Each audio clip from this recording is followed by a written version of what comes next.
Hello student, कैसे हैं आप सब। लॉकडाउन के चलते आप सभी बच्चे ऑनलाइन क्लास का लाभ लें।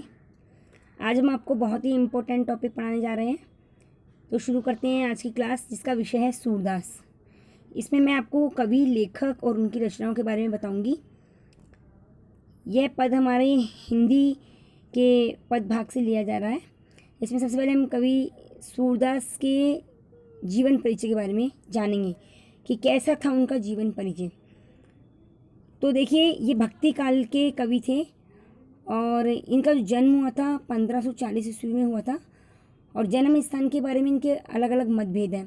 कुछ विद्वान आगरा और मथुरा के बीच रुनुक्ता गांव को और कुछ विद्वान दिल्ली के पास में सिही गांव को इनका जन्म स्थली बताते हैं। कुछ लोग बताते हैं कि जन्म से अंधे थे, कुछ कहते हैं कि बाद में अंधे हो गए। यानी अलग अलग विद्वानों के द्वारा इनके जन्म के बारे में अलग अलग भ्रांतियाँ बनी हुई है। और इन्होंने जितने पद लिखे वो दास्य भाव के थे, दास्य भाव की भक्ति थी। देखिए, जैसे तुलसीदास ने राम भक्ति की, वैसे ही सूरदास जी ने कृष्ण की भक्ति की थी। तो सूरदास जी भक्त काल के कवि थे और उन्होंने जो अपनी रचनाएं लिखी थी वो ब्रज भाषा में लिखी थी और इन्हें महाकवि की उपाधि दी गई। वात्सल्य रस का सम्राट भी इनको कहा गया। और इनकी जो मुख्य रचनाएं हैं सूरदास जी की, वो है सूरसागर, साहित्य लहरी, सूर सारावली और नल दमयंती। ये चार जो रचनाएं हैं वो सबसे महत्वपूर्ण रचनाएं थी। वैसे तो इनकी बहुत सारी रचनाएं और भी हैं, जैसे श्री कृष्ण की बाल माधुरी है, सूर पच्चीसी है, भ्रमर गीत है, गोवर्धन लीला है और सूर सुख सागर। ये बहुत सारी रचनाएं।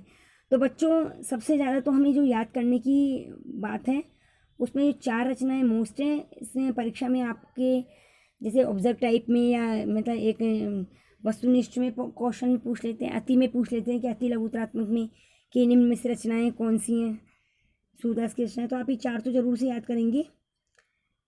अब हमारा कवि परिचय हो गया है, इसके बाद में पाठ परिचय। जो हम पाठ पढ़ेंगे तो उसमें हमारे पास में चार पद दिए गए हैं। पहला जो पद पढ़ेंगे वो रसिक शिरोमणि कृष्ण राधा से उनका परिचय पूछ रहे हैं और अपनी बात में उलझा करके और राधा को अपने संग में खेलने के लिए राजी कर लेते हैं।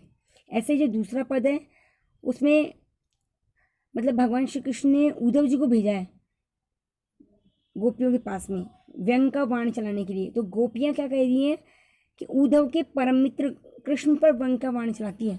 वो कृष्ण को चोर सिद्ध करते हुए अपनी वीरव्यता का परिचय उद्धव जी को देती है। और जो तीसरा पद है उसमें गोपियाँ श्री कृष्ण को संदेश भेज कर हार गई, लेकिन कृष्ण ने उनके संदेशों का कोई भी जवाब नहीं दिया। और जो अंतिम और जो चौथा पद है वो गोपियाँ श्री कृष्ण से अपने दृढ़ प्रेम को उचित सिद्ध कर रही है, जिससे वो कहती है कि हमारा मन तो आप में ही लग गया, मतलब हम तो उन्हीं से प्रेम करते हैं जो हमें अच्छा लगता है। इस तरह से हमारे चारों पदों की व्याख्या की जाएगी। हेलो